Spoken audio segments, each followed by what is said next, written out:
Pues vamos a meditar en la palabra del Señor, hermanos. Continuamos con nuestra serie de mensajes Verdad Absoluta. ¿Qué creemos los cristianos y por qué lo creemos? El Señor pide que tengamos cuidado de no ser llevados por doquier de todo viento de doctrina. Cuando no conocemos la verdad, cuando no estamos afianzados en la verdad del Evangelio, hermanos, realmente es muy fácil ceder ante las falsas doctrinas, creer que cualquier cosa que se nos presenta a través de un mensaje, tal vez basado con ciertamente algún principio de la Escritura o algún pasaje de la Escritura, y nosotros lo consideraríamos como verdad. Pero realmente, hermanos, el enemigo se ha encargado de una manera sutil de usar la misma palabra del Señor, la misma verdad del Evangelio, y confundir al pueblo. Así pasó de una manera cíclica en la iglesia. Y en el contexto de la Reforma Protestante, que estamos por celebrar el 31 de octubre, en el año de 1517, hermanos, sucede este momento cuando Martín Lutero va y clava en las puertas de la capilla sus 95 tesis, 95 enseñanzas y prácticas de la iglesia que no concordaban con la palabra de Dios. Cuando él empieza a considerar la Biblia a la luz de la práctica y la enseñanza de la iglesia de su tiempo, encontró toda esta discrepancia, toda esta diferencia que la iglesia postulaba en su enseñanza y no concordaba con la Escritura. Y al final esas 95 tesis terminan en un resumen, hermanos, que encontramos en la carta del apóstol Pablo a los Romanos, en el capítulo 5, verso 1 y 2. Solo la Escritura que dice: justificados pues por la fe, ¿sí? Solo la fe. Dice: tenemos paz para con Dios por medio de nuestro Señor Jesucristo. Solo Cristo.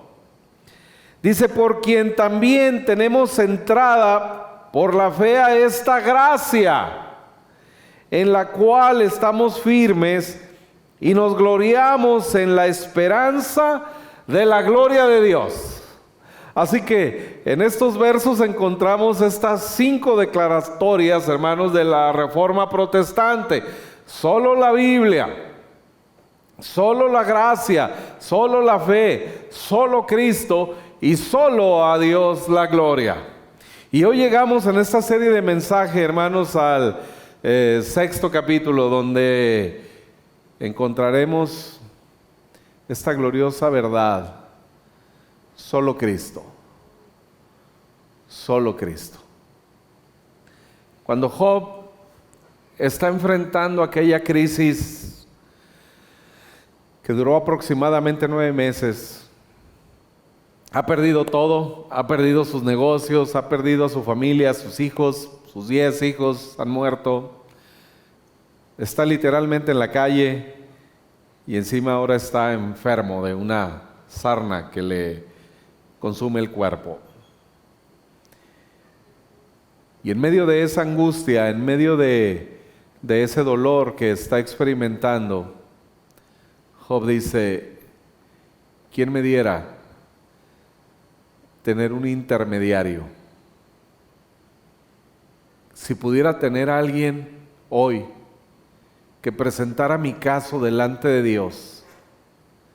Es el anhelo en el corazón de un hombre desesperado, de un hombre que lo ha perdido todo y que quisiera encontrar la manera de llegar hasta Dios.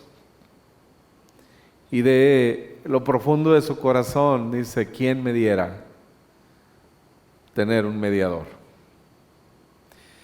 Ese anhelo, hermanos, ese deseo en el corazón de aquel hombre es para nosotros una realidad. La Escritura dice, no hay otro mediador entre Dios y los hombres sino Jesucristo. Aquel hombre que el profeta dice, ¿quién me diera un hombre que hiciese vallado? Y nosotros lo tenemos en Jesucristo. Aquel que se puso, hermanos, entre Dios y nosotros para resolver nuestro problema más grande, el problema imposible de resolver para ti y para mí. Estábamos enemistados con Dios por causa de nuestro pecado. No había para nosotros sino solo muerte. Y entonces Jesucristo vino a hacer ese vallado. Jesucristo vino a ponerse, hermanos, entre Dios y nosotros para recibir lo que tú y yo merecíamos por causa de nuestro pecado, para recibir la ira de Dios. Porque ciertamente, hermanos, Dios es amor, pero también es un Dios justo, que dice que por ningún motivo tendrá por inocente al malvado. Éxodo 34 dice, sino que visita la maldad de los padres, dice, y sobre los hijos, y los hijos de los hijos hasta la tercera y la cuarta generación. Aquel Dios que declara así, no tener jamás por inocente al malvado. Y el malvado éramos tú y yo. Hasta que viene Cristo, hermanos, y se pone en medio. Y toma tu pecado y mi pecado. Y en la cruz recibe la ira, el castigo que tú y yo merecíamos. Ahora nosotros, hermanos, tenemos como una realidad a Jesucristo como nuestro mediador. Hoy nosotros verdaderamente tenemos quien interceda, quien nos represente delante de Dios. Dice, a Jesucristo hombre. Aquel que la Escritura dice, eres el más hermoso de los hijos de los hombres. Hermano, qué especial, qué maravilloso poder ver por la Escritura la misma persona de Dios hecho carne. Qué gloriosa declaración en el Evangelio de Juan, en el capítulo 1, cuando dice, en el principio era el Verbo, y el Verbo era Dios. Pero aquel Verbo se hizo carne y habitó entre nosotros. Y nosotros lo vimos. Y vimos la gloria de Dios. Aquel Jesús que los discípulos le preguntaron o le pidieron, muéstranos al Padre. Y Jesús dice, hace tanto estoy con ustedes y no me conocen. El que me ha visto a mí, ha visto al Padre. Qué gloria, hermanos, encontramos de Jesús por los evangelios. 4 evangelios que nos narran partes de la historia de Jesús. Es maravilloso imaginar por las Escrituras, ver a Jesús caminar sobre las aguas, ver a Jesús pararse en una barca que está a punto de hundirse y calmar la tempestad. Pero más maravilloso, hermanos, es ver a Jesús comiendo con un pecador. Es maravilloso ver a Jesús, hermanos, postrarse junto con una mujer adúltera, dispuesto a recibir el castigo que ella merecía, no justificándola en su obra, en lo que había hecho, en el pecado que había cometido, sino perdonándola, estando dispuesto a recibir el castigo. Es maravilloso encontrar a Jesús tocando a los leprosos, aquellos enfermos, no solo sanándolos, sino acercándose a ellos, poniendo su mano en ellos y sanando no solo su cuerpo, sino su alma misma. Es maravilloso ver a Jesús caminar junto a los pecadores.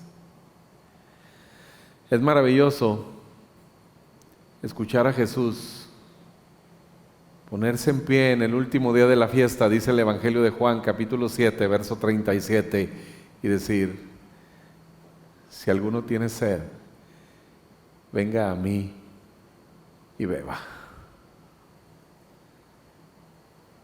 Qué maravilloso es escucharlo decir: si alguno tiene hambre, venga a mí y coma, porque yo soy el pan de vida.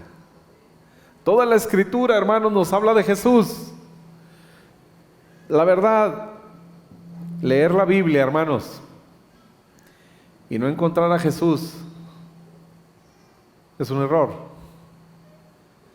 Todo en la Escritura nos habla de Jesús. En aquel glorioso día de resurrección, cuando Jesús va caminando con aquellos a Emaús de regreso a su casa, y Jesús hablándoles todo lo que las Escrituras decían acerca de él, dice, comenzando desde Moisés, es decir, el Pentateuco, Génesis, Éxodo, Levítico, Números y Deuteronomio, y siguiendo por los Salmos y siguiendo por los profetas, les hablaba lo que las Escrituras dicen acerca de él. Es Jesús en quien tenemos vida, en quien tenemos perdón por su sangre, por su obra redentora en nuestro favor. Solo Jesús, hermanos, tal vez la declaración más gloriosa de la Reforma Protestante. Por alguna razón lógica, el enemigo ha buscado siempre hacer a Jesús a un lado, al menos ponerlo igual que otras personas o que otras disciplinas. En el monte de la Transfiguración está Jesús y aparece junto a él Elías y Moisés, y Pedro, Jacobo y Juan están con Jesús y están viendo aquella maravilla, Jesús en aquel monte transfigurado. Y Pedro dice: bueno es para nosotros estar aquí, hagamos 3 enramadas, una para Elías, una para Moisés y una para Jesús. Y tiene que intervenir el mismo Dios desde los cielos, hermanos, abriendo los cielos y exclamando: este es mi Hijo amado, a él oíd. No a Moisés, no a Elías, como Pedro quería hacerlo. Hagamos 3 enramadas: Moisés, Elías, Jesús. El enemigo siempre, hermanos, buscará minimizar la obra y la persona de Jesucristo. ¿Sabe? Con el debido respeto, es uno de los errores que el pueblo carismático en el cristianismo ha cometido. Hicieron a Jesús a un lado y pusieron al Espíritu Santo. De pronto era más importante la unción del Espíritu Santo, los dones del Espíritu Santo, el hablar en lenguas, el hacer esto, el hacer aquello, y quitaron la mirada de Jesús. Ahora lo más importante es la expresión del Espíritu Santo, la obra del Espíritu Santo en nosotros. Y ese fue un grave error que cometieron los carismáticos, el pueblo carismático. Quitaron la mirada de Jesús y la pusieron en el Espíritu Santo. Cuando la única obra, hermanos, que el Espíritu Santo realiza en nosotros, dice, es derramar en nuestros corazones el amor de Dios y apuntarnos a Jesús. No es el Espíritu Santo quien se lleva la honra y la gloria. El Espíritu Santo, hermanos, nos revela a Jesús. Cuando habla, hermanos, del pecado imperdonable, la blasfemia contra el Espíritu Santo, no es otra cosa que recibir la convicción de Jesús, su persona y su obra, y rechazarla. Ese es el pecado imperdonable. Cuando Jesús ha sido revelado a nuestro corazón.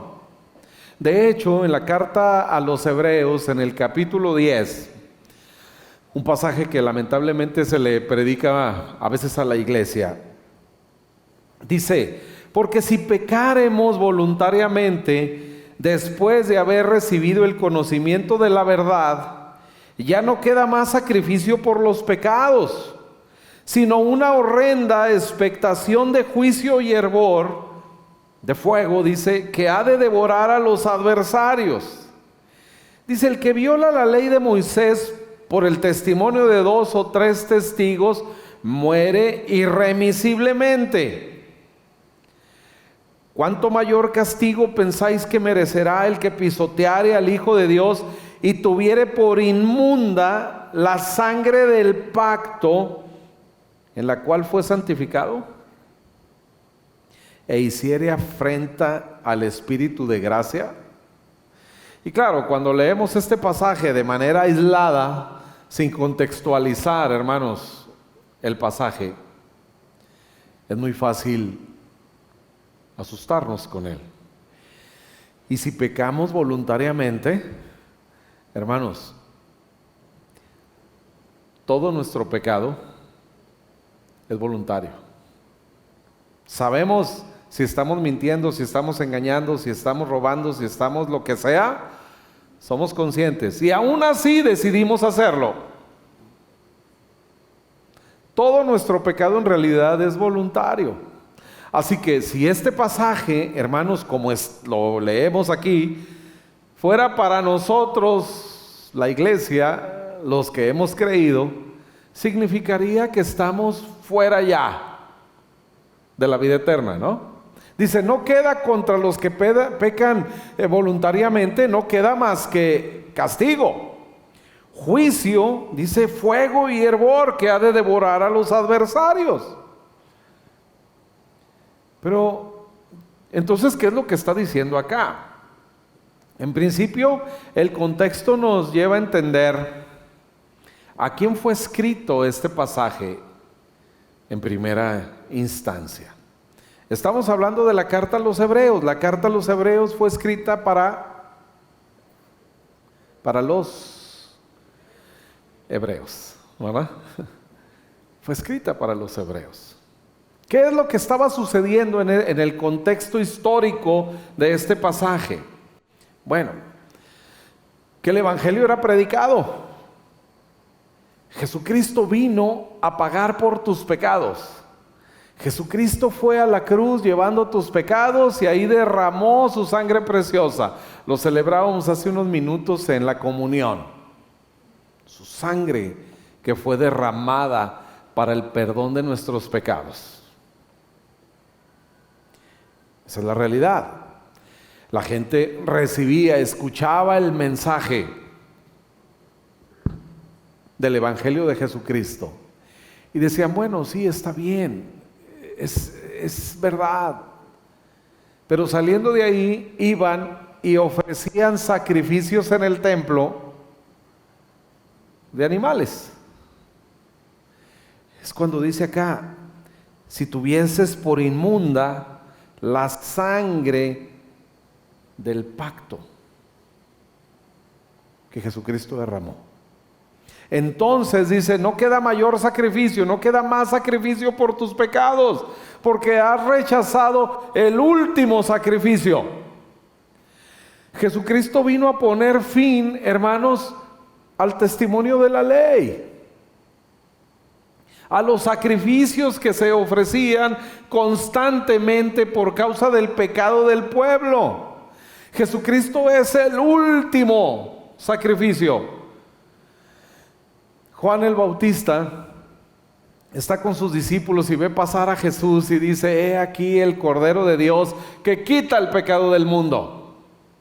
No cubre el pecado como los antiguos sacrificios, dice, en los cuales se hacía memoria constantemente de los pecados. Es decir, se seguía teniendo conciencia de pecado. No, Él es el Cordero de Dios que quita el pecado del mundo. Así que lo que está sucediendo acá en Hebreos capítulo 10 a partir del verso 26 es realmente una enseñanza para aquellas personas que escuchaban ciertamente, dice, recibían el conocimiento de la verdad, les predicaban el Evangelio de Cristo, pero decidían voluntariamente ir y ofrecer sacrificios, siguiendo las pautas de la ley de Moisés. Jesucristo le dice a los fariseos en el Evangelio de Juan 5, el verso 39, escudriñad las Escrituras, porque a vosotros os parece que en ellas tenéis la vida eterna, y ellas son las que dan testimonio de mí. Una interpretación incorrecta de este pasaje es producto simple y sencillamente de una lectura incorrecta, no de una interpretación, sino solamente de la lectura. Jesús confronta a los fariseos y les dice: escudriñen las Escrituras, porque a ustedes les parece que en ellas tienen la vida eterna. ¿A qué escritura se refiere Jesús? Al Tanakh, o lo que conocemos como la Septuaginta. La Septuaginta, hermanos, es una traducción al griego del Tanakh. El Tanakh es el Antiguo Testamento, la Torá, el Nebim y el Ketubim, ¿sí? Esos tres grupos de libros forman el Antiguo Testamento y habían sido para este tiempo traducidos al griego porque ya los judíos no hablaban hebreo. Era más común hablar el griego. A esa escritura se refiere Jesús. Escudriñen las Escrituras, dice, porque a ustedes les parece que en ellas tienen vida eterna. Es decir, que la vida eterna la consiguen cumpliendo la ley, cumpliendo lo que las Escrituras decían. Pero Jesús dice: no, ellas dan testimonio de mí. Aquel joven rico que viene con Jesús y le dice: ¿qué haré? Maestro bueno, ¿qué haré para tener la vida eterna? Y Jesús dice: bueno, los mandamientos sabes. Él pensaba que cumpliendo los mandamientos tendría la vida eterna. Por eso acá Jesús les refiere esta enseñanza a los fariseos: escudriñen bien, lean bien, porque ustedes creen que cumpliendo las Escrituras tienen vida eterna, pero en realidad ellas dan testimonio de mí. Ellas están hablando de mí, me presentan a mí, dice Jesús, como el Salvador. Hermanos, todo lo que sea fuera de Jesús te dejará siempre igual de vacío. Blaise Pascal, un teólogo, filósofo y erudito de las matemáticas, decía: en el corazón del hombre hay un hueco que tiene la forma de Dios, que solo Dios en la persona de Jesús lo puede llenar. Hermanos, hay una insatisfacción natural en el hombre, que nosotros buscamos llenarla de muchas maneras: éxito, dinero, posesiones, casas, lo que sea, viajes, diversión, placeres, para quedar igual. Es como querer saciar nuestra sed, hermanos, bebiendo agua del mar. Imposible. Por inmenso que veamos el mar, toda esa agua, hermanos, jamás podrá saciar nuestra sed. Jamás. Así, llenar ese hueco en nuestro corazón que tiene la forma de Jesús. Podrás poner tu matrimonio, tus hijos, tu trabajo, tu negocio, tu herencia, lo que sea, y no será suficiente jamás, porque ese vacío solo Cristo lo puede llenar. Solo Cristo. Él es, hermanos, la imagen del Dios invisible. Por eso, cuando entiendes que si tienes a Jesús no tienes nada que perder, que si tienes a Jesús lo tienes todo, entonces serás verdaderamente libre. Cuando podemos entender, hermanos, quién es Jesús y lo que hizo por nosotros, y lo entendemos por medio del Evangelio, entonces, hermanos, podremos vivir en plenitud. ¿Qué nos pueden quitar? Como le decían a Juan Crisóstomo, un sacerdote,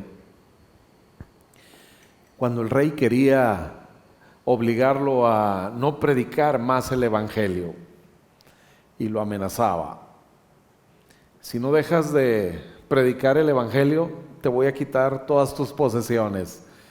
Y Crisóstomo decía: no puedes, están en el cielo. Te voy a quitar la vida. No puedes, no puedes. En Cristo tengo vida eterna. Hermanos, ¿qué podemos perder? Si en Cristo lo tenemos todo. En Cristo verdaderamente, hermanos, hay plenitud de vida. El apóstol Pablo dice en la carta a los Colosenses, capítulo 1, verso 15: Él es la imagen del Dios invisible, el primogénito de toda creación, porque en Él fueron creadas todas las cosas, las que hay en los cielos y las que hay en la tierra, visibles e invisibles, sean tronos, sean dominios, sean principados, sean potestades. Todo fue creado por medio de Él y para Él. Y Él es antes de todas las cosas, y todas las cosas en Él subsisten. Hermanos, la clave del éxito en cualquier aspecto de tu vida es Jesús. Dice: todas las cosas en Él subsisten. Un matrimonio, una familia, un trabajo, un negocio. Todas las cosas, dicen, en Él subsisten. En Él permanecen unidas. Podemos nosotros, hermanos, tomar 1000 cursos sobre el matrimonio y sobre la educación de los hijos y todo aquello, y serán cosas que de alguna manera nos podrán ayudar, pero no son la solución. Es Cristo. Es verdaderamente, hermanos, reconocer a Jesús en tu vida. El que tiene al Hijo tiene la vida.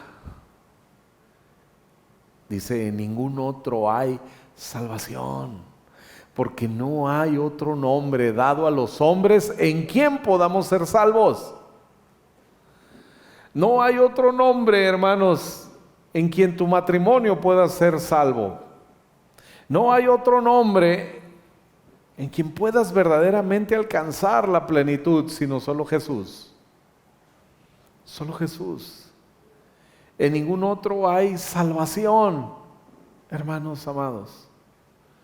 En capítulo 2 de la carta a los Colosenses también Pablo termina diciendo: mirad que nadie os engañe por medio de filosofías y huecas sutilezas, según las tradiciones de los hombres, dice, conforme a los rudimentos del mundo y no según Cristo, porque en Él habita corporalmente toda la plenitud de la deidad, y vosotros estáis completos en Él.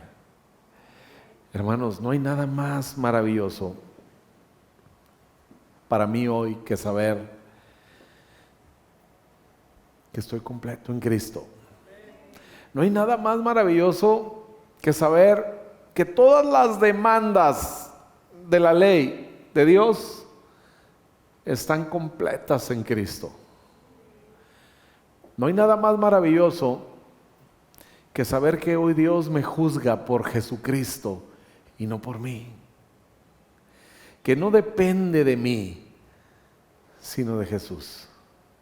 Que Él es quien intercede delante del Padre por mí.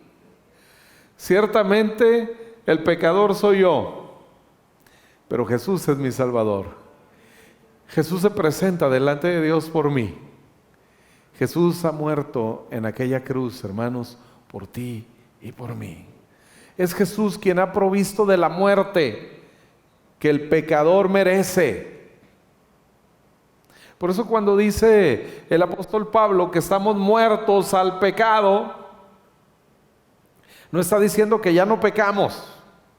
Está diciendo, hermanos, que todos los pecados que cometemos y cuya paga es la muerte, está pagada.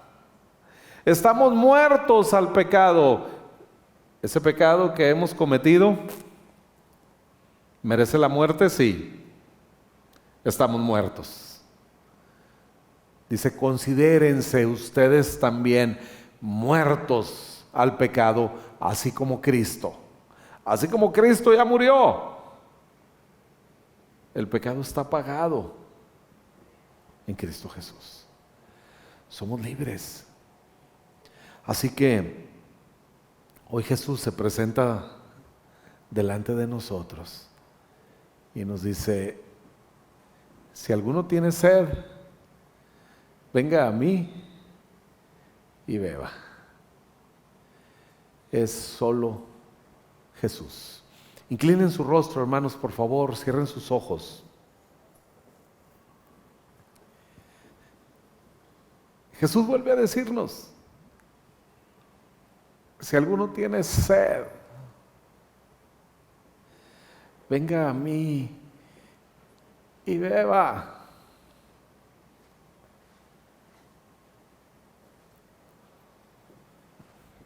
Si tú sientes todavía que tu vida está incompleta, si sientes que todavía te falta cosas por hacer, por lograr, y eso te hace sentir insatisfecho, si todavía crees que debes alcanzar mayores éxitos, mayores logros,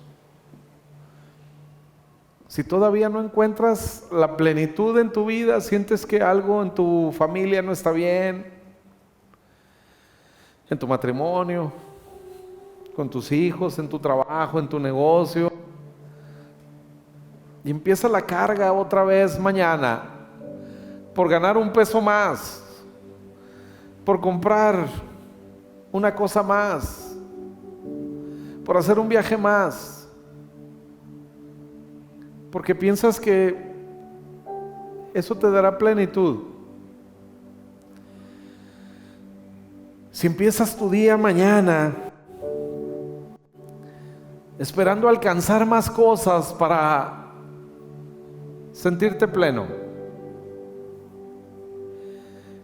es que no has entendido que en Jesús lo tienes todo.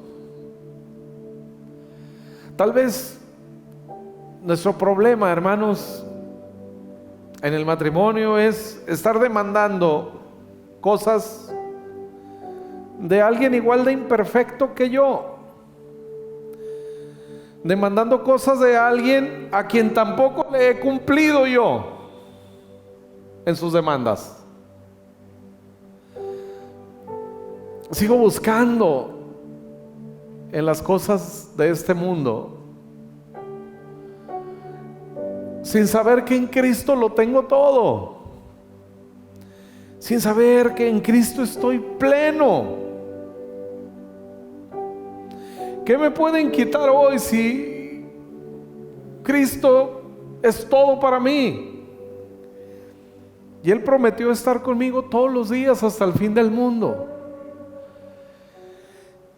¿Qué me pueden quitar hoy si en la eternidad Jesús ha preparado un lugar para que donde Él esté, yo también esté? Mi lugar está seguro en Cristo. ¿Por qué tendré que seguir luchando para convencer a Dios que me bendiga cuando Cristo lo ha completado? ¿Por qué seguir peleando con Dios por una bendición que me ha dado en Cristo? No tiene sentido. El que tenga sed, dice Jesús, venga a mí y beba. Disfruta la plenitud que tenemos en Cristo. Y entonces podrás disfrutar las demás cosas. Porque nos ha dado, hermanos, juntamente con Jesús todo lo demás. Es solamente Jesús. No necesitas a nadie más. Es solamente Jesús. Padre, te agradecemos tanto, Dios, la revelación de tu palabra. La verdad de que en Jesús estamos completos. La verdad, Señor, de que Jesús nos ha hecho perfectos a todos con una sola ofrenda. Y que ahora, justificados por la fe, tenemos paz contigo. Gracias, Señor, porque te hemos visto en tu Hijo. Te revelaste, te manifestaste así a nosotros, el Dios de amor, que se inclina a abrazar al pecador en el peor de sus momentos, cuando ha sido descubierto, cuando su maldad ha sido revelada y cuando nadie quisiera estar a nuestro lado. Ahí estás tú, Jesús, porque tú has llevado, Señor, nuestra culpa, nuestra vergüenza, y la has cambiado en gloria. Gracias, Señor, porque la única posibilidad que tenemos para vencer el pecado eres tú, Señor. No nuestras ganas, no nuestro esfuerzo, no nuestro compromiso, sino tú, Jesús, tu persona, tu obra a nuestro favor. Gracias, Jesús, porque llevaste nuestras enfermedades y nuestras dolencias. Porque el castigo, Señor, de mi paz fue sobre de ti, y por tu llaga, Jesús, he sido sanado. Gracias por la plenitud que tenemos en Cristo. Gracias por ese amor con que nos amaste, Jesús, y entregaste tu vida en la cruz. Gracias porque hoy podemos entender que no necesitamos nada ni a nadie aparte de ti, Jesús. Porque entonces podremos, Señor, disfrutar de las personas que nos rodean en el matrimonio, en la familia, en el trabajo, en los negocios, en la iglesia misma. Gracias, Jesús, porque tú le das sentido a todo en nuestra vida. Bendícenos así en el nombre de Jesús. Amén. Disfrute la vida en Cristo, hermanos. Disfrute la plenitud que tenemos en Jesús. No tenga miedo de nada. No tenga ningún temor.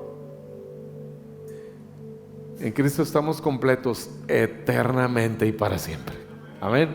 Sea feliz, hermanos. Gracias por la oportunidad de exponernos hoy a la palabra del Señor juntos. Dejemos que esta nos bendiga, nos ministre, y que todo aquello que el Señor pensó al enviar esta palabra a esta iglesia esta mañana, hermanos, se cumpla. que no vuelva la palabra a Él vacía, sino que dé el fruto por el cual Él la ha enviado. La paz, la bendición de Dios, hermanos, sea sobre todos nosotros. Dios nos dé medida buena, apretada y remecida en nuestro regazo para su honra y su gloria. Nos esperamos, hermanos, los esperamos la próxima reunión para seguir disfrutando de la bendición y la plenitud en nuestro Señor. Gracias.